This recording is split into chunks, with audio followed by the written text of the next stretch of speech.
Pemirsa, kita lanjutkan kembali perbincangan Pak Abdillah. Artinya seandainya elit parpol dari awal memang akan memilih jalur konstitusi dan juga tidak melakukan provokasi, sebetulnya kerusuhan yang terjadi 21-22 Mei kemarin bisa dihindari?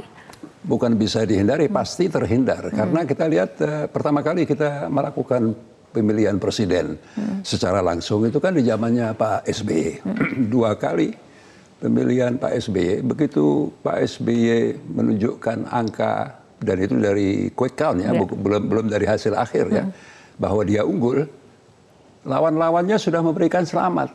Ya, dan quick count itu adalah sistem yang diakui di seluruh dunia. Ini sekarang dibuktikan lagi hampir sama angkanya ya.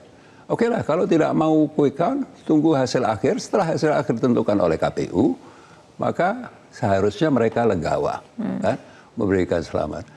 Dan ini tidak terjadi apa-apa, tidak ada demo, tidak ada ini. Demokrasi kita dipuji di seluruh dunia. Ini salah satu demokrasi terbesar di dunia.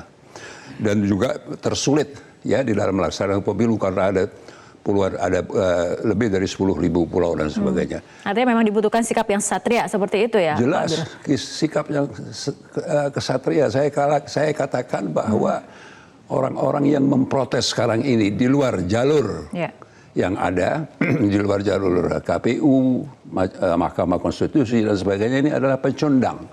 The losers, orang Barat bilang ini losers, ya, orang-orang yang sudah putus asa bahwa dia tidak bisa menang kecuali dengan cara lain yang di luar konstitusi. Mereka betul mengatakan demonstrasi dibolehkan oleh undang-undang dan ini semua konstitusional, betul. Tetapi ada aturan mainnya. Demonstrasi pun ada aturan mainnya. Pencapaian aspirasi di jalanan itu juga ada aturannya. Dan kalau sudah menjurus kepada kerusuhan-kerusuhan ini, sudah bukan demonstrasi lagi, tapi ini sudah kriminal. Dan sebetulnya kita kagum sekali, dari satu sisi kita kagum terhadap kesabaran polisi. Tapi dari sisi lain, rakyat melihat sudah tidak sabar lagi, ini kriminal tidak bisa diperlakukan seperti itu. Harus diperlakukan dengan lebih tegas lagi.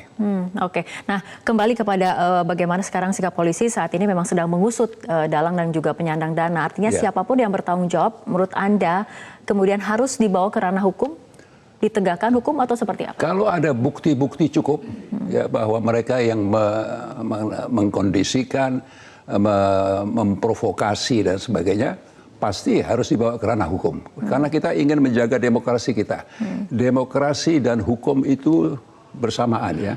Kalau demokrasi tanpa hukum namanya anarki.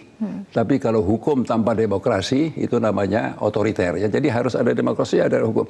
Yang mereka-mereka yang bertanggung jawab ini mungkin sulit untuk membuktikan bahwa mereka lah yang mendanai atau memprovokasi. Tetapi dari ucapan-ucapan mereka, itu bisa saja kalau mereka menuduh umpamanya polisi membunuh dengan peluru tajam. Bisa dibawa ke ranah hukum, buktikan. Anda punya bukti dari mana? Mereka menuduh polisi sudah dimasukin oleh PKI. Buktikan. Kalau tidak dibuktikan bisa kena hukuman dong, itu berupa fitnah. Ya tak?